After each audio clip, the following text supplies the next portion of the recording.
talk show is brought to you by Organissima, New York.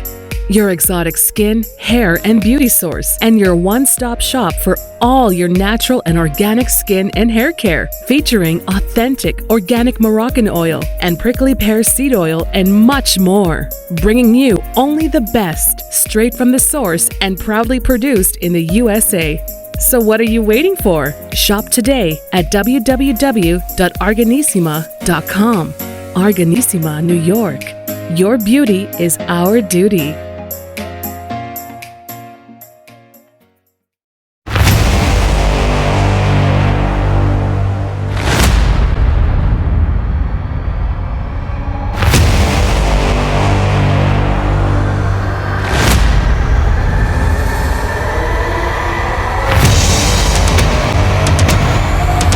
Folks, welcome back to the iHealth channel, iHealth Radio, and your host, Hurricane H, as usual, with a new topic, new show, new guest, and a topic of the season, literally. This is the fall coming up on us, and winter is also on its way. And I can tell you, well, at least if you're in the North Hemisphere, because this show does go worldwide, but it doesn't matter what part of the world you're in, there's got to be a seasonal change for you, and allergies can be part of it. The cold can be part of it. And today, my guest, Joyce Dales, she is the CEO of a company that produces products that can help you and your kids around these things. Buzzagogo is the parent company, and Cold Be Gone. So Cold Be Gone, not Be Gone, Be Gone. I love actually the spin on it. So we'll talk about all that. Joyce, welcome to the show. Thank you for having me. I'm excited to be here. It's my pleasure. I know we try to crunch this show in because this is the time when we need to educate people on how to best handle these things. And I know that the marketplace is flooded. I mean, you'll start seeing ads everywhere right now on anything allergy and cold medicine, all the stuff. But that's one piece of it. But then there's some people that may not be interested in so much chemical or like pharma products versus like maybe some natural based products. So we can talk about that. By the way, there's nothing wrong with that. I mean, some people use the Claritins and Zyrtex, and some people use some more natural remedies or herbal based medicine, and you name it. So we can talk a little bit about that. So let's, Joyce, take us back to the history behind how you started this company and why. Well, it started about, I would say, 15 years ago. I am a mom, first and foremost, before I became the queen bee of this company. And I grew my family through international adoption. So my little girls are adopted from Vietnam and China. And at that time, international adoption was, it's basically closed down now. You almost can't participate in international adoption anymore. But in the middle of our adoption for our little girl from Vietnam, in the middle of that, she needed emergency open heart surgery due to Agent Orange. Her heart was a legacy defect. So here we are 5 generations out from the Vietnamese War, the Vietnam-American War, and there's kids still being affected because Agent Orange is a forever chemical and it's in 2 feet of soil. And unless we scrape that soil away and remediate it, they're going to continue farming in that soil. And that has long-term genetic effects for the children. And so my girl was one of them. And that was sort of the beginning of the company, because when she came home, she was called immunocompromised, as any international adoptee would be. New environment, new food, everything's changed for them. That's an immunocompromised situation. On top of that, she's just had open heart surgery and she's recovering. So immunocompromised was new in my world. I'd kind of heard it before when my dad was on chemo, but this was like different. This is my baby. And for anybody that's a parent, that's other level stuff, right? So when she came home, I lived like we've all been living for the last 2 years, every sniffle in a store, and I'm like running the other way with my newborn. So yeah, that's how I started the company. It was basically out of fear. Well, fear and I guess the hope to make it easy and cured and best. And ultimately, I mean, there are so many things you could have done. I mean, just use the conventional stuff, but you took it upon yourself to create your own concept. Why is that? I mean, was that a trust thing, in the system or like, in the products, or just a preference in terms of, besides the business piece of it? So listen, I'm all supportive of all people that actually create their own businesses. So kudos and thumbs up for that. But I mean, I'm assuming it's a combination of all the above, right? I mean, it's the fact that you needed to take care of your daughter. Second is that you wanted something that is natural, and of course, the luxury of having your own business, and that's always a sweet thing. So am I right in that angle, or? Yeah, you are. Eventually, the journey, all of those things are true in the journey, all of them. But in the beginning, I think I was motivated. I had been a school teacher. And so I had the experience of getting sick every month of your life while you're a teacher, and that's miserable. But then on top of that, I was raised in rural Maine. I grew up in poverty in rural Maine, as rural as you can imagine. Okay. So I grew up in the woods of Maine at my grandmother's apron. And for her, every dandelion wine can cure anything, right? For her, nature has all the solutions for what we have. And so that mindset has always been in me. And when my baby first came home and there was this attitude that every sneeze and sniffle was a direct threat to our lives, I became very New England stubborn about it, where I was like, no, I don't believe that. I believe there's a lot more we can do about that. And so how I started my journey was to research. I became, because I'm OCD as heck, I became the researcher of all researchers, which you do when you get a new baby, right? I wanted to learn everything we could about how we get sick. Now, we've all heard wash your hands, of course, right? But here's why. Because 99% of the time, we catch colds, flus, and other pathogens by touching one of the holes above our neck: eyes, ears, nose, mouth.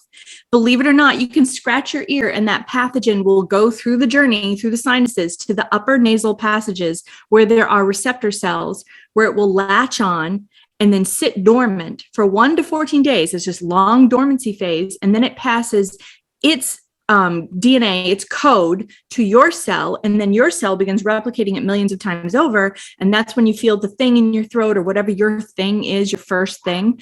And so I was like, well, that's really empowering information.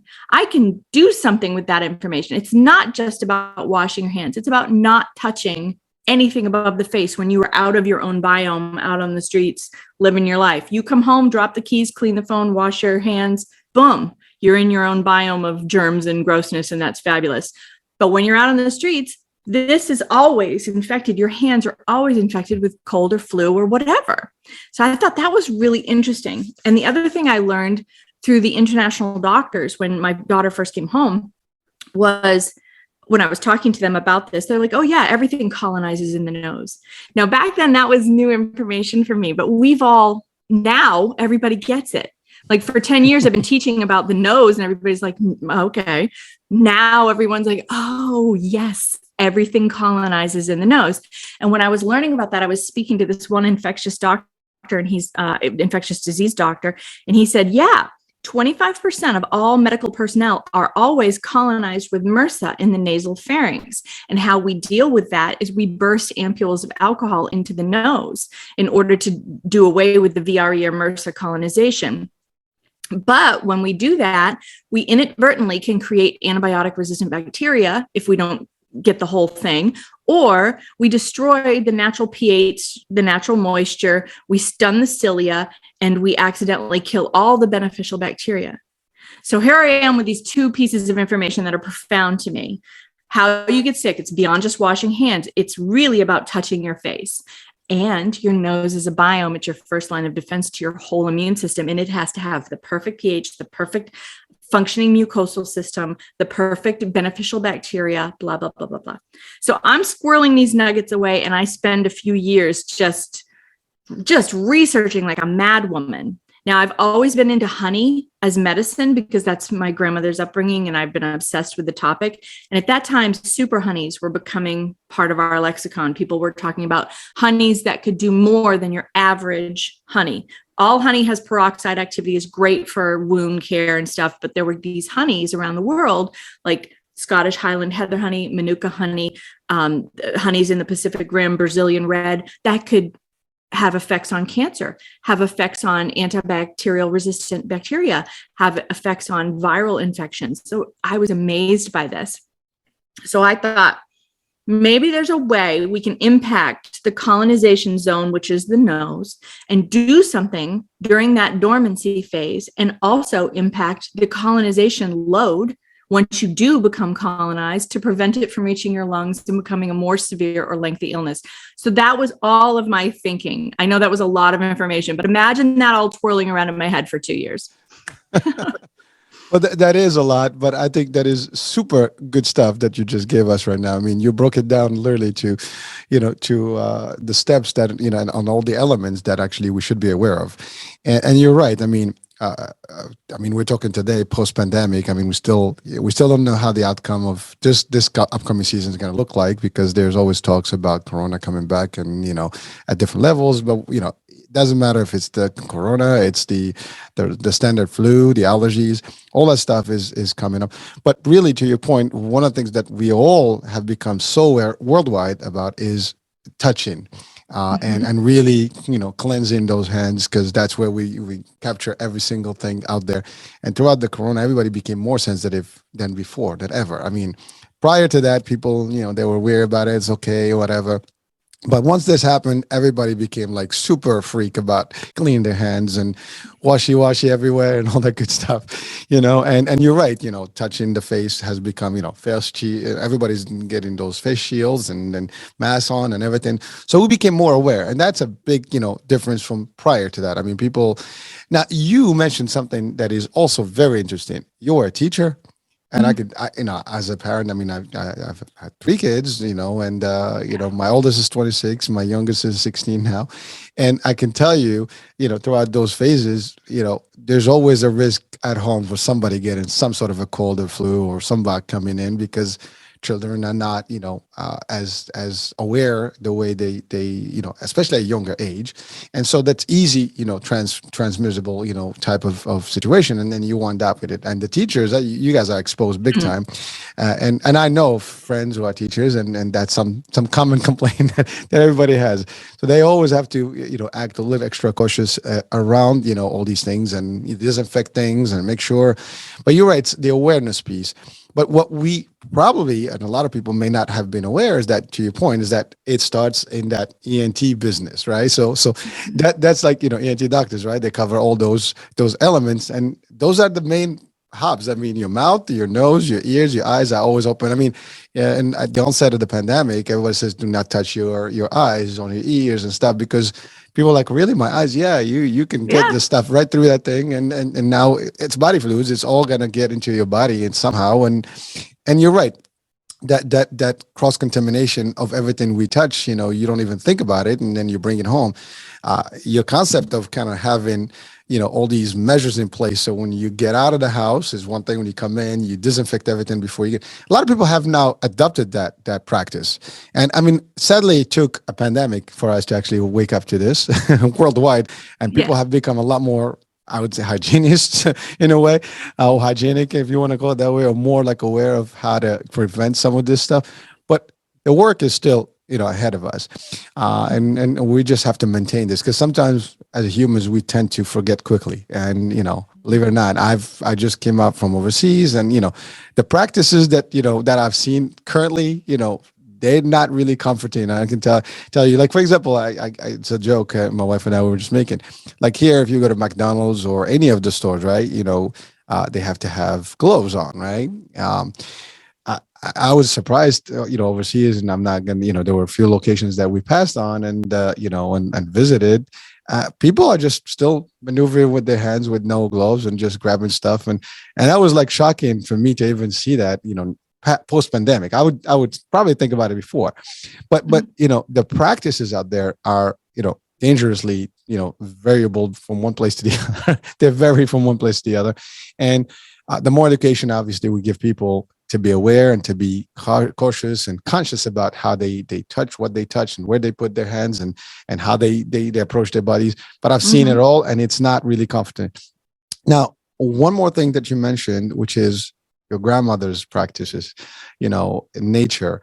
The fact of the matter is, everything we use today, I mean, even in modern pharma, right, and modern, medicine, there's always a link to nature. I mean, a lot of the stuff that we use, yes, there's chemical and variations and things like that they use, but there's a lot of roots coming from nature, whatever that is, plants and animals and you name it, right? Even snakes and, and venomous, stuff, is actually used these days in pharma.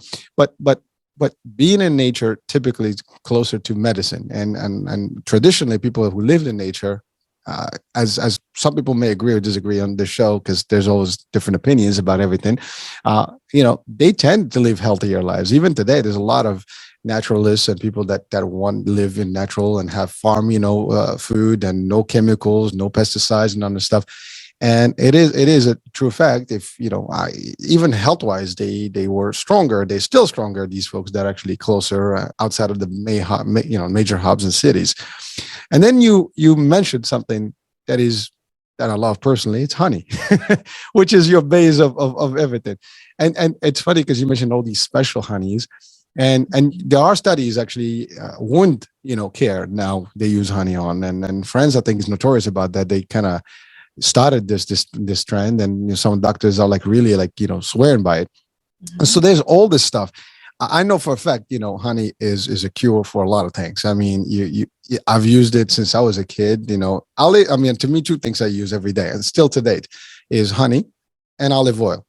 Those are they don't leave my table. I that's how my breakfast is. It just got to be honey. And we're in Spain, same thing, honey and olive oil. That was my favorite breakfast. So there are a lot of things, in the honey, because those bees, they go and they grab these nectars, whatever, from those flowers and those all the different herbs out there, and they develop this particular substance that is cure to a lot of things. And so now you've taken all that. You've done, first of all, the study, and it took a couple of years, you said, right? And all that time was just absorbing, trying to figure out. Then you figure out to manufacture your own product. And so is it all honey based, or is it honey with some? Yeah. So 100% honey with it's a medically infused. It's gotten homeopathics infused in it to deal with active illness. I mean, the United States does not recognize honey as medicine. You can't make curative claims with honey. So I speak about the honey as a separate entity that is an immune boosting, beneficial factor for your nasal biome. And honey happens to be antimicrobial. Honey happens to be prebiotic and probiotic and so you have to speak about it separately. And the curative stuff, to deal with active illness is the homeopathics, which I've infused into the honey, which makes it an OTC pharmaceutical. But my product's the only one on the market. This is what bothered me when I went to make my product. I couldn't find anything that wasn't adulterated honey. So in order to be a nasal spray with honey or an ointment or something where the viscosity's been changed, they have to add stabilizers, because honey will turn into beer. The moment you change the water activity of honey, it attempts to ferment. It's how we made mead in the Middle Ages. It's just a fact. Honey is full of yeasts and molds naturally, but they're stable. They can't hurt you because they found honey in the Egyptian tombs that was still intact. It's bacterial static. It is stable. So unless the water activity changes, meaning it increases in viscosity and the water level grows, that's the only time the yeast and bacteria can flourish. They need water.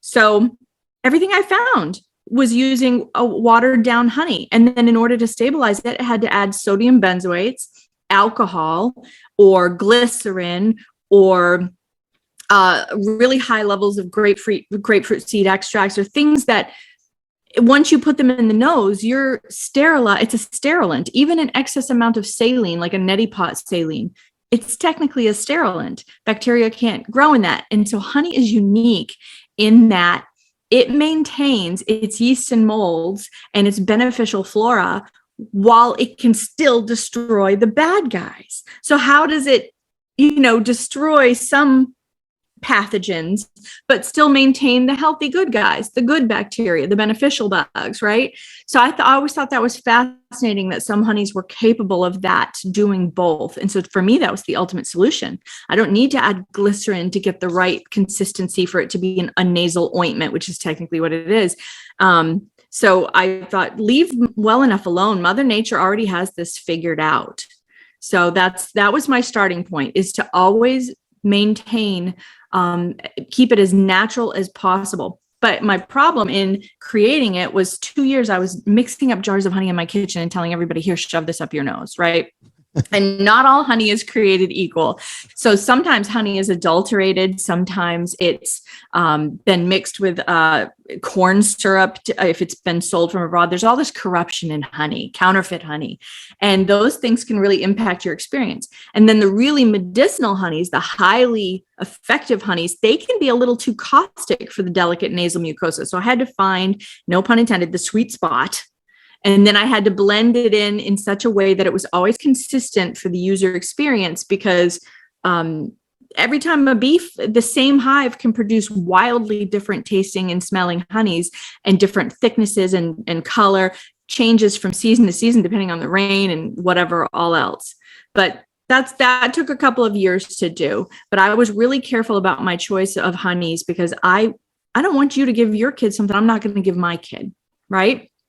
I'm that mom. I've done that work. So I contacted, being the kind of person I am, my father's best advice to me was, it never hurts to ask, right? So I, in my audacity as a mom, decide I'm going to contact the father of Manuka honey in New Zealand. So I send this guy an email and we become friends.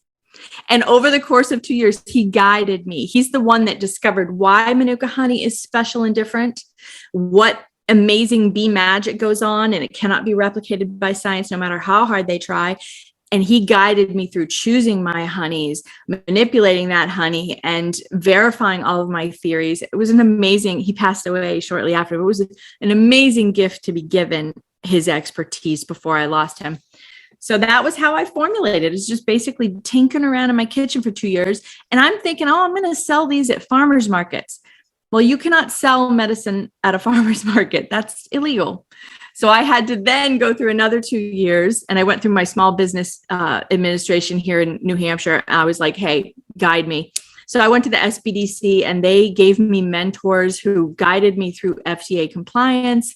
We got the right lawyers. We got homeopathic experts to verify my formulation. I was at a fair one time, and there was a goat cheese farmer that had great packaging. So I walked right up to him and I said, where'd you get your packaging? And he told me, and then I invested my first $5,000 in that packaging. And I was just handing it out like candy to teachers, putting it in teachers' lounges, to doctors, to nurses, to EMTs, and saying, please let me know how this works for you. And the feedback was insane. I was hearing, I had a 1-day cold, or I'm the only one who didn't get sick, or I got sick, but I could breathe through my nose the whole time. And I think those varied responses, because I've had all of those experiences, depends on your personal terrain in the moment. If your biome is strong that week or weak that week, whatever's going on with you. So I sat back and I took all that in. And then I went for my first loan. I went and I got my first loan for $50,000, and I did my first big run. And it was terrifying. As a female entrepreneur, I'm like, I'm taking money from my kids. I'm taking time away from my babies and my family. And is this worth the risk? Am I crazy? But I really believed in it from the feedback I was getting from people about, you have made an impact on the common cold and allergies. Who does that, right? Like, that's crazy. You don't even approach those topics because that's big pharma's territory, and they don't like little guys coming into that space. But I did it. And then a couple of years into it, I was selling at little local stores, and I was having a ball. I felt so successful because I had become a stay-at-home mom after teaching. And so this was really validating to see my little business grow. And you'll I don't know how you feel about baseball, but I'm a good New England girl raised by my dad. The Red Sox are everything, right? So I had read in the paper, right? So I had read in the paper that the Red Sox had a cold right after spring training, and they were all sick. It was April. So it was right after they come back from Florida. So I go on the Red Sox corporate, the roster where you see the corporate offices and everybody's name. And there was this name down there. It said massage therapist, Russell Noir. And I Googled him, and he was this older Samoan gentleman with long white braid on down the back of his, and he'd been brought by Kurt Schilling in 2003 to the team from Arizona. He already had like 4 rings at that point, and he was sort of the alternative therapist thinker, the guru for the team. So I package up with a little note, like it's 1975. I write a little handwritten note. Here you go. If anybody wants to try this, I'm a New England company. I sent it off, and I didn't think of it again. So a couple months later, it was Father's Day the next day, and I get an email at 1 a.m. from him, and I had forgotten who he was, right? And it just said, hey, I love this, the team loves it, we're traveling tomorrow, can you please hand deliver 23 or 25 of these to Fenway tomorrow? So I'm like waking my husband up at 1 a.m. because I'm like, is this real? And then my husband's like, yes, it's real, because it's 23 guys and there's 23 guys on the roster right now. And of course, that was his validating. That's what validated it for him. So we sent it to, he got to take it on Father's Day to Fenway, and he got to go down in the clubhouse and meet people and shake hands. And it was the greatest thing ever. And that was over 5 years ago now. And now we are official sponsors of the Boston Red Sox. At every spring training, they give away our product after the first inning, and they fly my little bee around the whole stadium. I've met all the players. The Braves have put it in their clubhouse. So it's spread. So here, my crazy mom nose honey remedy is now in the Boston Red Sox clubhouse. And we got picked up by CVS because the CVS executives saw it in the clubhouse because they're the biggest corporate sponsors of Fenway. And that's, so, I'd like to say I had some like magical marketing ability that led to me being in stores nationally. It just happened to be a series of lucky things that happened because I had the guts to say, here, try my little remedy. And then it grew from there. And now post-pandemic, we're getting opportunities left and right because of supply chain breakdown. So my little US made company, normally I could never compete for the shelf space next to Clorox and Johnson & Johnson and those guys, because they're the ones that own most of our cold remedies. And here we are getting little opportunity. We're growing like crazy on grocery shelves all over the nation now. Wow. I know, that was a lot. I'm sorry. No. Actually, you there's nothing to be sorry about. As a matter of fact, I'm just absorbing it and listening. You actually, in the last 10 minutes, we've covered so much powerful stuff that can be taught in education, and I'm talking higher education for a lot. We talked business, we talked entrepreneurship, we talked about opportunity, we talked about marketing, we talked about motivation, inspiration. We talked about everything. We talked even about the do's and don'ts and how to build your business. So you crunch all that in very little time. So I'd like to just no. I love it, and I'm gonna break it a little bit just further. So this way we can highlight for people that are listening worldwide. The first thing I'm gonna say, you heard it, folks. An idea had become a giant thing, and for me, in my eyes, it is giant. You said it, and it's not easy to actually be on the shelf with the big boys and the big girls and the big guys and the big corporations, and you did that, and it was dairy, but for the right, purpose. You had a mission, you had a vision, and you wanted to do something right, and you did it. And things happen. That's the other thing. Nothing happened by chance. I mean, if you had not sent that email, nothing would have happened. If you have not reached out to New Zealand to learn about Manuka, it wouldn't have happened. Most people have hesitation in their life, and they want something. I bet you everybody watching right now and listening, they probably have an idea. They don't think it's going to happen, or they don't believe in themselves enough to actually say, let me just go after it and see what happens. And I just wanted to capture this piece of the business part. I mean, you are the CEO of the company, and you are a visionary, literally, because you saw an opportunity and something that that was dear to you. And you also earned your rank to be actually, your own boss and do your own thing and really invest in a lot of things, but also motivate people and inspire people. And the idea that you reach out to the Red Sox, I mean, that's a pretty cool thing. I mean, it's like in my case, it would be like reaching out to the Yankees, say, "Hey, Yankees," I had to say that. I'm sorry, because no, I love the Yankees. The Yankees give me my greatest moments every fall. Are you kidding? Well, listen, they're all good. They're all good. I love them all. But the fact of the matter, most people would not even go to that extreme, like, hey, let me check out these guys, right? But it was correct. They had the season. They had, you read something about them being not feeling well. You have something that may work for them. Why not? It's natural. You didn't lose anything by sending them the email and just saying, hey, and then you give them the testers, and they love them, and now you are actually part of the team, and now you're all over. Listen. You're in Fenway. That's a pretty cool thing. I mean, just your bees all over the place. Cool. Now I'm gonna have to look at the games. Yeah, only the spring training games. I can't afford Fenway, but I'm in JetBlue. All right. Hey, there you go. So, but again, you're slowly but surely developing to that icon, right? To that level. And you know what? Why not? People listening, watching with a dream right now, or the vision, or something that they want to do to help people. I mean, it's a legacy. I mean, the person that helped you with the honey basics, right? He's not here with us, but he is with us. His legacy Mhm. stayed behind, and he took that knowledge and gave it to you, and now you were taking it and sharing with others. And by the way, we're not, no matter what we do, and as a small business, or as a producer of new products. I mean, these guys, and we're talking about big pharma and these companies, they already have their levels. We're not a threat to them in a way, but at the same time, people do want, something different every now and then, something unique, and you created that, something natural. A lot of people today want the natural piece as an option. They want something different.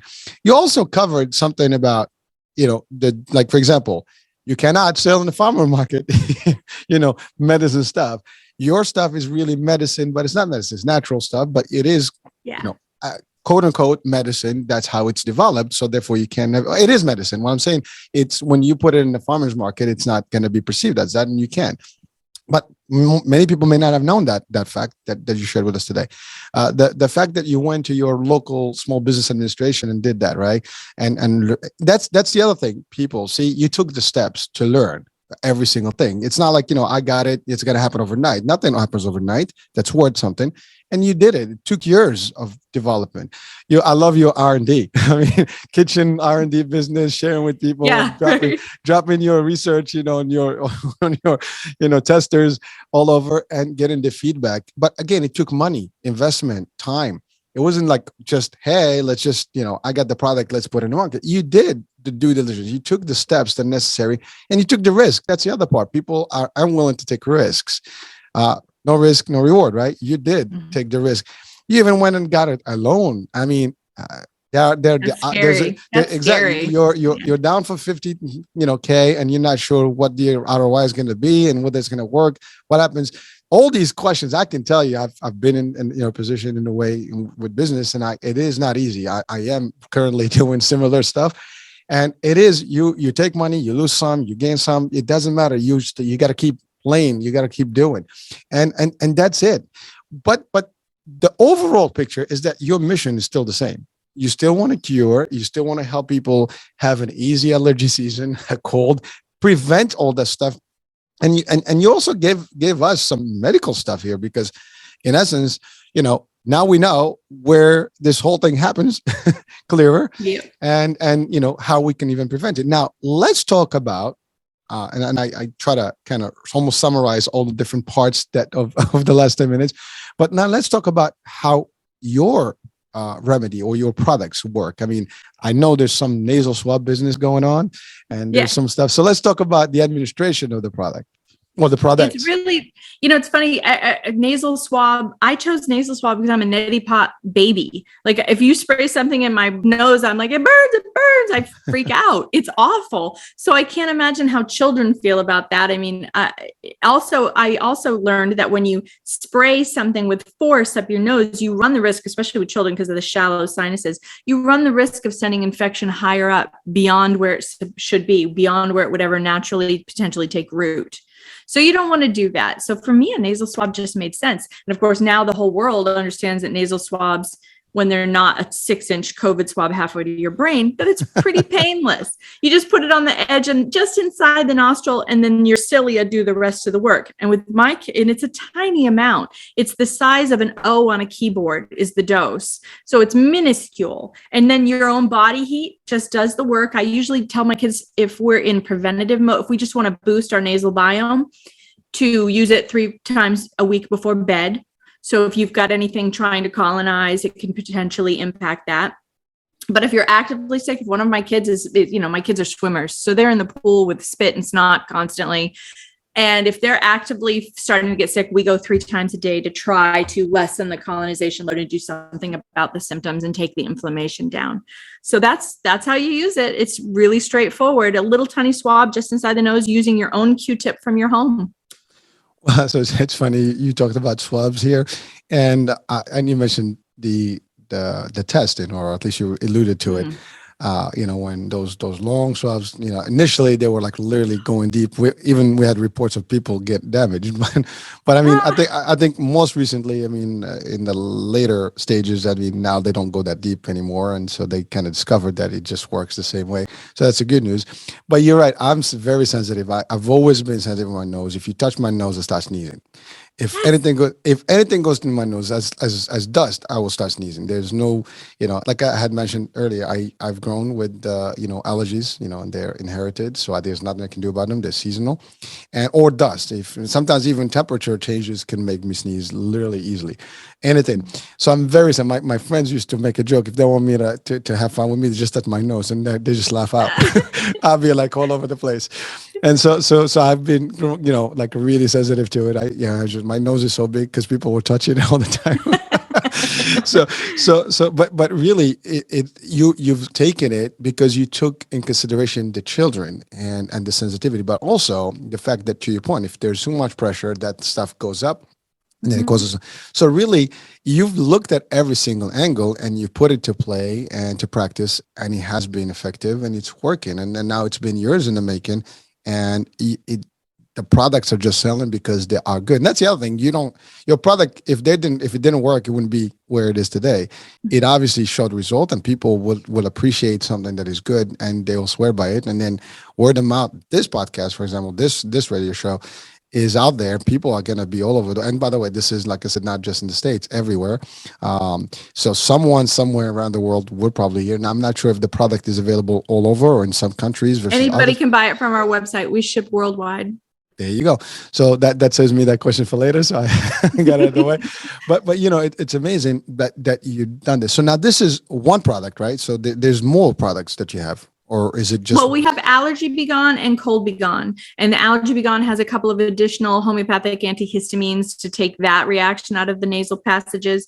But the kids and adult products are almost identical. The only difference is external packaging, because in the United States, if you want to be in a pediatric aisle, the FDA requires pediatric. It has to say for kids. But all of our products are safe for over the age of 1. So if you only find the pediatric products on the shelves, they're just as effective for adults. It's the same base formulation across the board. And it's kind of like the first time you look at Excedrin migraine versus Excedrin extra strength, and you read the back and you realize they're identical. That's the FDA. The FDA at work there. So it's a lot of, even like the regular, even Tylenols. When you read the stuff, they do give it. You can give it to the higher, to the adults, but you just have to multiply the dosage.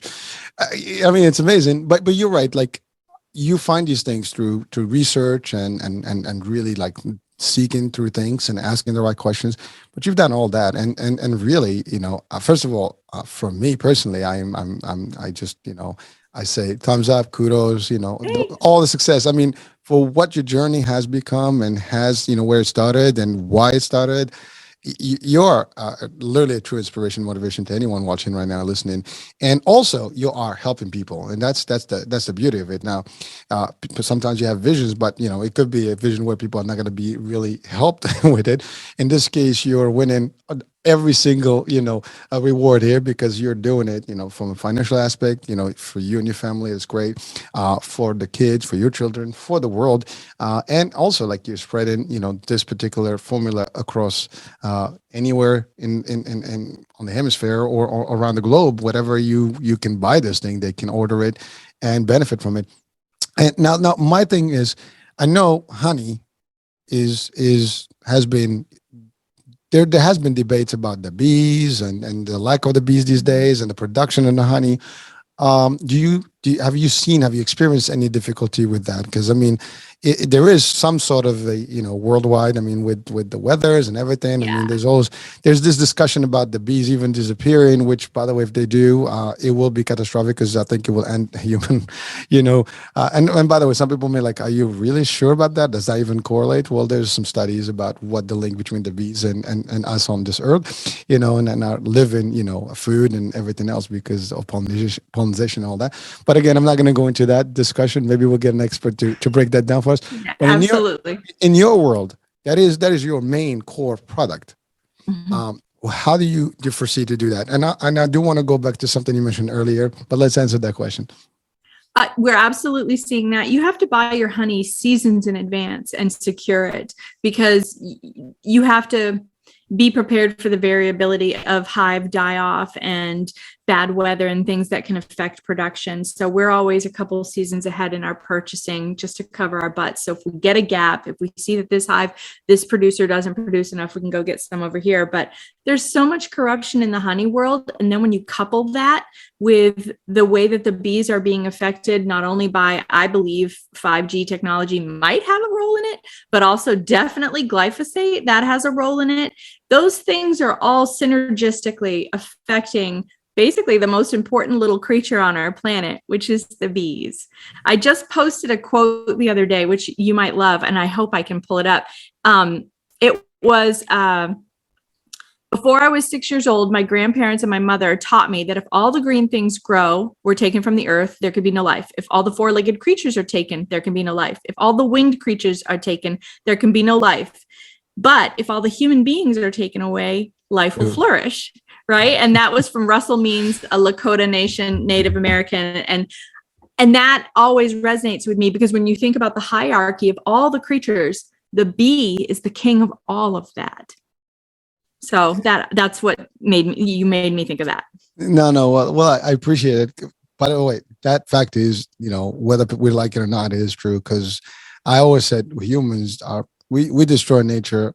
Animals don't. I mean, you can go to the woods and you can see that there's no garbage. They clean after themselves.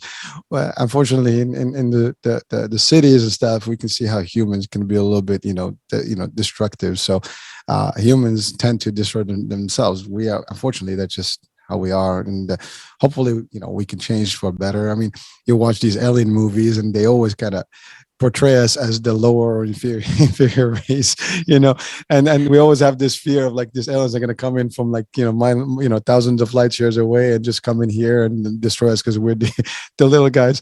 But the fact that, man, those are just, I guess, ideas so we can realize, what we do in this world and how we can do it. But you're right. The bee has a whole impact on everything, on the culture. I mean, the agriculture, I would say, and the food and chain and all the stuff. I mean, naturally, if they disappear, it's a problem for us.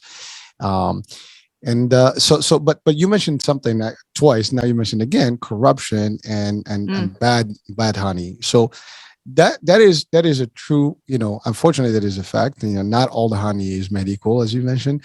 And there is some fake honey out there, and there's some difference between raw honey, or cooked honey, whatever the processed honey, versus even the price today. I mean, if you look at the honey price, has almost doubled up. It's crazy. Like back in days, it was cheap. Now you can't even afford sometimes honey, and let alone the real honey. I mean, you mentioned Manuka; it's like very expensive for a little jar. Yeah. So. Yeah, you want to get Manuka honey that's rated with the UMF system, which Dr. Molen invented. There's Manuka honeys now that are inventing their own systems of rating to decide, to advertise. And they just did that because they don't want to go through the appropriate measuring of his system. And maybe their testing is fantastic, but how would the public know any of this unless you're a complete honeybee nerd like me that's just spends way too many hours researching all of this? So it's really hard for the public to trust and to know what's good. So when they're looking for quality raw honey, if you're looking for raw honey to eat for your allergies, which is a really valid thing to do, go to your local beekeepers or your local farmers market and look for the deepest, darkest local honey you can find. And that's going to be the healthiest stuff you can possibly eat for your local allergies. Thank you. And actually, believe it or not, I mentioned I'm in Jersey and we have a lot of farms. So right now, I mean, whatever we get a chance, we can go to those farms and grab some local honey, and it does make a difference, as opposed to the regular honey that you can buy just off the shelf. So it's a big deal. But the concept of having fake honey out there, because you can make literally 2-point syrup and all this stuff, and out of sugar. There's also there's a discussion of like some of the hives and what they eat. Some are made of just sugar, like they're fed sugar versus, for example, natural, elements or flowers and things like that, herbs. So that's also, I guess, a question mark. And again, we're not talking about the honey specifically today. It was more about the product that you have. But that is one thing. Now, one question that came to mind. I mean, you are ordering your stuff in advance. Have you thought about having your own, hives? Oh, no, but I am convinced there are super honeys in the United States. We just haven't identified them yet. Like when I was little, my grandmother would talk about this really dark honey from up Maine that she thought could cure anything. And so I'm always on the hunt, and everybody should be in every state because they have located super honeys in every region of the world. So why haven't we found ours in the US? I bet there's some super honey in every state, some dark honey that is that should be in all our cabinets for boo-boos and for eating and don't be afraid to put it in your tea. I know they say heat destroys honey, but hives can get really hot and they still have their value. So, eat your honey, go find your super dark honey because somebody somewhere in the United States has honey that is healing. All honey is healing, but yeah, I mean, all of it is. But again, as long as it's natural honey and not manufactured honey. On Netflix right now, they have a series called Rotten, I think. And there's I forget what season it is, but there's something called Guns and Honey is one of the episodes, Guns and Honey. And it dives into the honey corruption scandals of a few years ago. And the hive dives off and it watches like a true crime novel. I mean, maybe not to only people that are obsessed with honey like me, but I was riveted. So if anybody wants to know about the corruption in the honey world and the science and the detective work that the governments have gone to try to intercept and change that, it's all in that little documentary. And it's fascinating. It's only like 40 minutes long. Well, listen, I will definitely check it out. I think I've seen actually the documentary. I didn't watch it, but I've seen it on the queues there. But actually you mentioned something about super honey worldwide. I can tell you, I mean, I just came from Spain and Morocco, and they do have some real solid solid honey business going on there.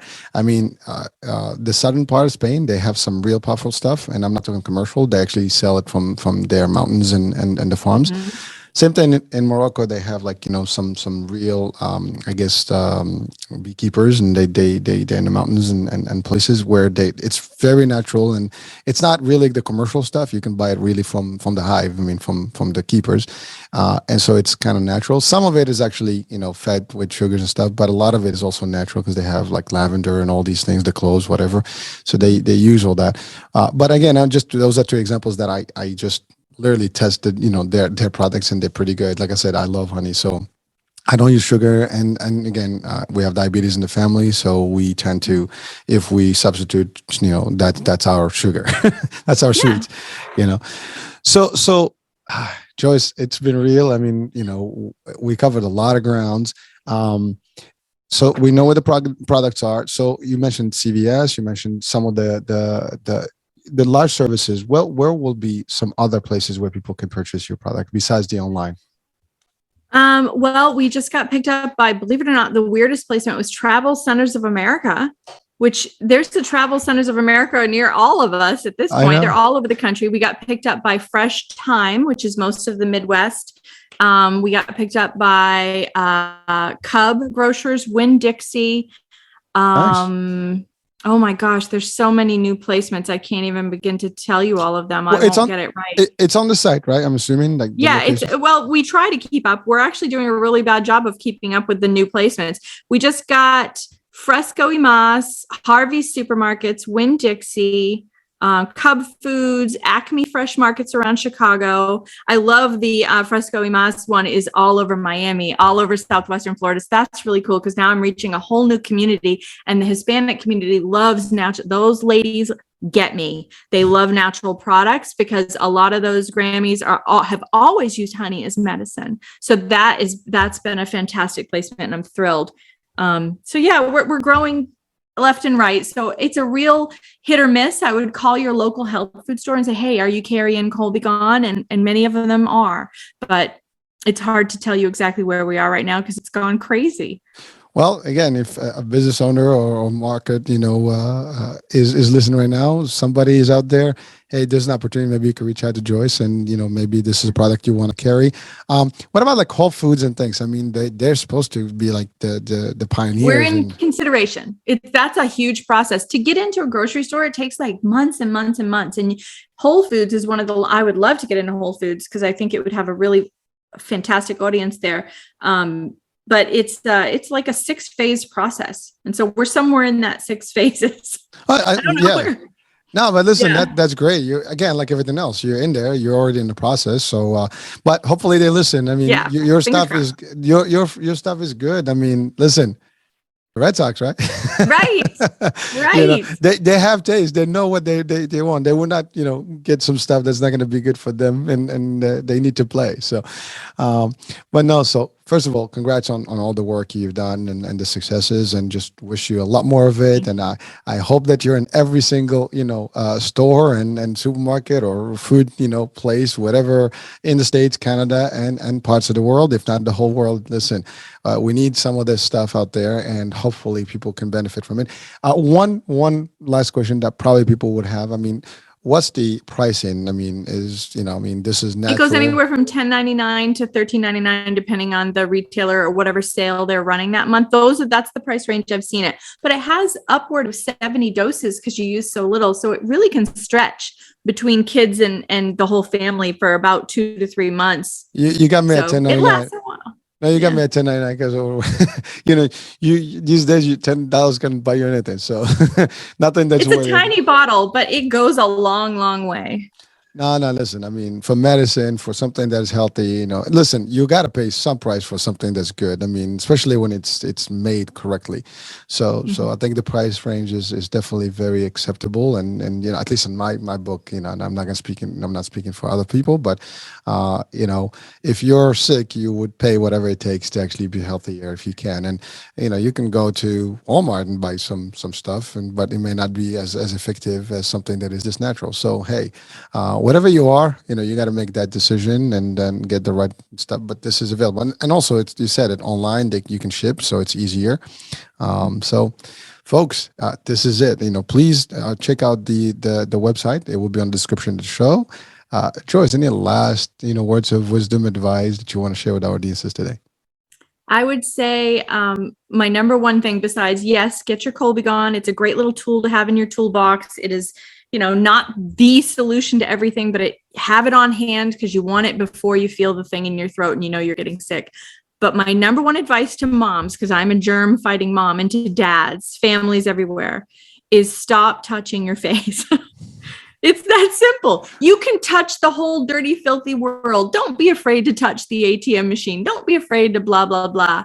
But when you get in your car, use your hand sanitizer. And I like to use natural hand sanitizers. I literally use Everclear 151 because it's a non-hormone disruptor. Because if you're going to use it that much, use something that doesn't disrupt hormones. But to not be afraid of our world, it really comes down to only 1% of the time, unless somebody sneezes or coughs directly into your face or right beside you, you are not at risk. We need to stop being afraid. It is literally all about, this is called fomite transmission, hands to face. It's all about that. So if we just started thinking about when you're out of your home, your hands are not clean the moment you leave your house. So stop scritching your eyeballs so casually because you're giving yourself the flu. So that's my number one piece of advice to everybody. If you have a loved one who's on chemo, if you've got kids in school, stop touching your faces. That's it. That's all we got to do. And get your Colby-Gon. Just thank you. I love it. I love the way you said it. It's been real. It's been an honor. Thank you so much for the time, for sharing your history, your story, your success, and your tips. I mean, you've given us so much stuff that I think every angle, every walk of life here can take something from this discussion and apply it to their personal lives. The easy way would be just using the product and being healthier, and the rest is like how to do business, how to do your research, how to do due diligence, and we can talk about all that. So thank you so much for being with us. Folks, as you can see, we had a great time. So we'll be looking forward to the next show, next topic, and next guest. For now, Hurricane H here. We'll be talking soon. Bye-bye.